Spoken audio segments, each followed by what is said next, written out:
नमस्कार. ठरलं तर मग या मालिकेच्या आजच्या भागामध्ये काय होणार आहे ते आपण पाहू. सुरुवातीलाच आपण पाहतो की आपला हिरो आपल्या हिरोईनला बोलत असतो. माहित होतं तुम्हाला की तन्वी माझ्या कॅबिन मध्ये आहे, तर बाहेर थांबायचं ना, डायरेक्ट आत घुसला. बरं तुम्हाला माहित आहे की आपण हे सगळं कशासाठी करतोय? सगळं आपण मधुभाऊंसाठी करतोय ना.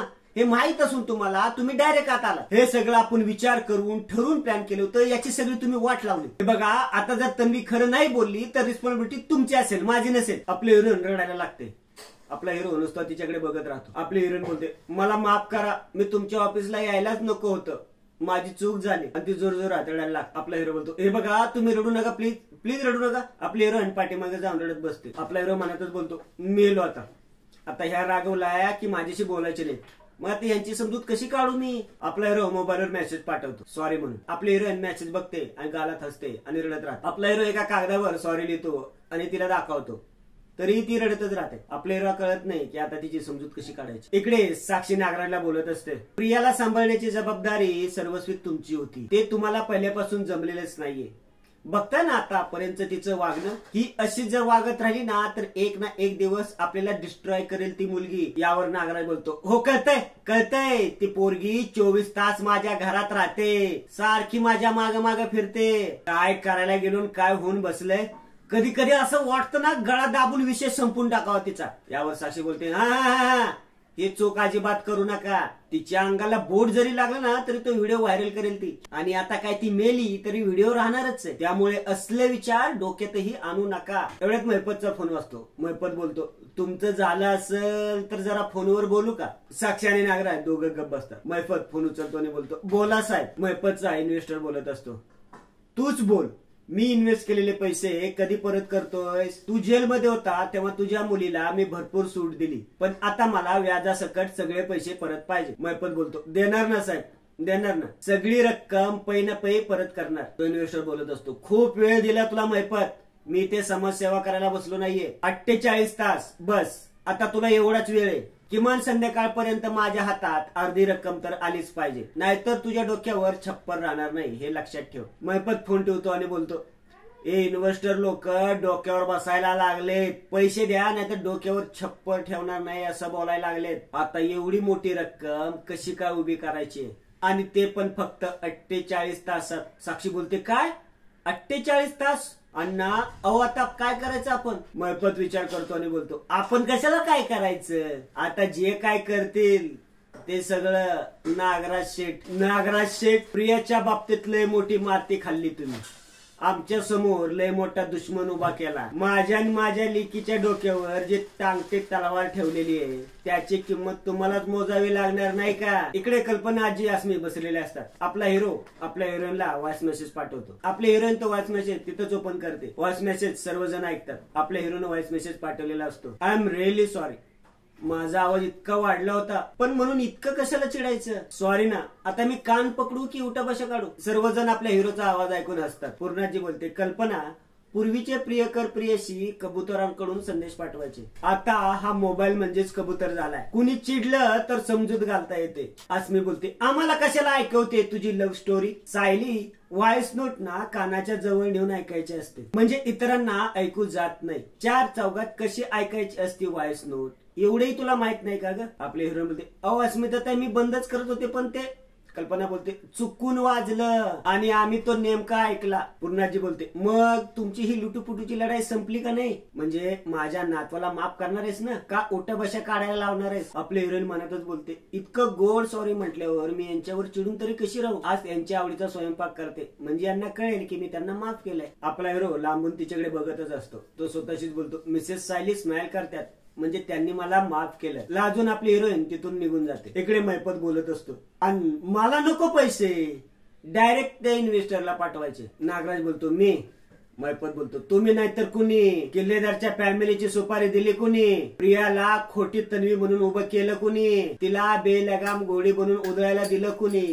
तुम्ही. मग त्याची छोटी तरी शिक्षा होणारच ना, मग ती कोणाला होणार? तुम्हाला. नागराज बोलतो, अशी किती मोठी रक्कम आहे? महिपत बोलतो, हा तुम्ही काय टेन्शन नका घेऊ, एकदम चिरकुट रक्कम आहे, फक्त 22 कोटी. नागराज असत बोलतो, 22 कोटी? काय बोलतोय महिपत, 22 कोटी? महिपत बोलतो, दात काढाय काय झालं, द्यायचे 22 कोटी. नागराज बोलतो अच्छा म्हणजे तुम्हाला आता धमकावून माझ्याकडून पैसे काढणार? हा, प्रिया तिकडे मला ब्लॅकमेल करतेस, आता इथं तू मला ब्लॅकमेल करणार? साक्षी बोलते कसं समजा तुम्ही, आमच्या नाका तोंडात आता पाणी जायला लागलंय, तेव्हा आता आम्ही काही करू शकतो. नागराज तिथून निघून जातो. इकडे आपला हिरो खुश होतो आणि स्वतःशीच बोलतो थँक गॉड, बायकोच्या चेहऱ्यावर स्माइल आली. अर्जुन सुभेदार इतकं जास्त खुश होऊन चालणार नाही, आपलं लक्ष आपल्या मिशनवर राहायला पाहिजे. तन्वीला काही करून असं वाटलं पाहिजे की तिच्याशी खरंच मला फ्रेंडशिप करायची आहे, तिला कसलाही डाऊट येता कामा नये. आपला हिरो कोणाला तरी फोन करतो आणि बोलतो एक बुके पाठवायचा आहे आणि पेमेंट सुद्धा करतो ऑनलाईन, तुम्हाला ऍड्रेस सेंड करतो मी आणि फोन ठेवतो. इकडे नागराज घरी येतो तर फोनवर रविराज बोलत असतो किती बिल झालंय? 13 लाख. बरोबर, कुणाला तरी घ्यायला पाठवा, मी चेक काढून ठेवतो. नागराज रविराजचं बोलणं आहे. नागराज मनातच बोलतो कोणावर उधळतोच रे एवढे पैसे, इथे मला पैशाची गरज आहे ती भागव ना, पण तुझ्याकडे एवढी मोठी रक्कम मागायची कशी मी? नाणे आता हिम्मत करायलाच लागणार आहे. नागराज रविराज जवळ येतो आणि बोलतो दादा एक महत्वाचं बोलायचंय. एवढ्या दरवाजाची बेल वाजते. रविराज बोलतो ते कोण आले ते बघतो, 1 मिनिट. एक जण बुके घेऊन येतो आणि रविराजकडे देतो. रविराज बुकेवर नाव बघतो तर पाठवणाऱ्याचं नाव नसतं, त्याच्यावर फक्त लिहिलेलं असतं तन्वी. रविराज तन्वीला खाली बोलवतो. तन्वी रविराज जवळ येते. रविराज बोलतो अगं तुझ्यासाठी हा बुके आलाय बघ. कोण आहे का हा? निनावे पाठवणार. तन्वी मनातच बोलते मी तुझ्या मेसेजेसला रिप्लाय देत नाहीये म्हणून इतका डिस्परेस झालाय अर्जुन, म्हणजे माझ्या जाळ्यात मस्त अडकतोयस तर. नागराज बोलतो तन्वी दादा काय विचारतोय? तन्वी बोलते बाबा पाठवणारा नाहीये, पाठवणारी आहे. तन्वी तिच्या मैत्रिणीला फोन करते आणि बोलते हॅलो रुचा, तूच बुके पाठवलायस का? अगं मी असाइनमेंट तुझी पूर्ण करून दिली म्हणून काय बुके पाठवायची गरज नाहीये. डिनर?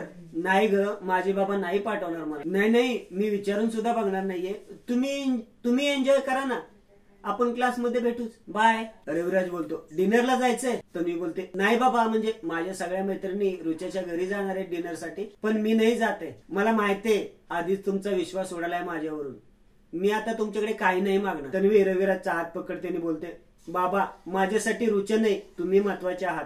नागराज मनातच बोलतो आता ही रुचा कोण आहे? दादाला फसवायला रोज नवीन नवीन कॅरेक्टर जन्माला घालते ही. रविराज बोलतो बाळा घरी बसून राहा, म्हणजे घरातून कुठंच बाहेर पडायचं नाही असं नाही, तू जा त्या मैत्रिणीकडे. हा पण जाण्याआधी त्या मैत्रिणीचा फोन नंबर तेवढा देऊन जा. तन्वी बोलते बाबा मी इतकी चुकते तरी तुम्ही इतक्या मोठ्या मनाने कसं माफ करता मला? रविराज बोलतो बाप आहे ना तुझा, तुला नेहमी आनंदात पाहायला आवडतं मला, जा जा बाळा. तन्वी बोलते थँक्यू बाबा, मी रुच्याचा नंबर पाठवते तुम्हाला, बाय काका.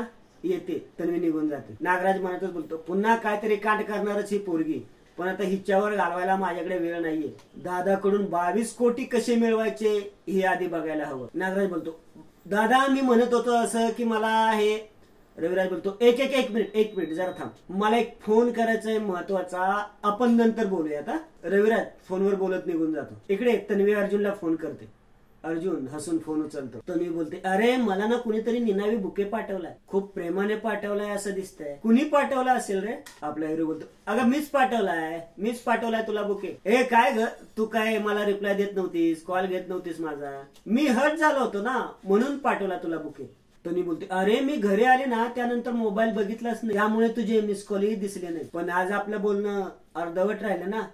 आपला हिरो बोलतो हो ना, सायली अचानक ऑफिस मध्ये आली ना, सो आपल्याला नीट बोलताच नाही आलं. तन्वी बोलते हो ना, तुझ्या ऑफिस मध्ये ना कोणी सतत येतच असतं, आपण ना अशा ठिकाणी भेटायला हवं जिथं आपल्याला कोणीच डिस्टर्ब करणार. आपला हिरो बोलतो म्हणजे कुठे? तन्वी बोलते मला ना एक रेस्टॉरंट माहित आहे, तिथे कुणीच डिस्टर्ब करणार नाही आपल्याला, आज डिनर साठी जाऊया तिथे. आपला हिरो बोलतो डिनर?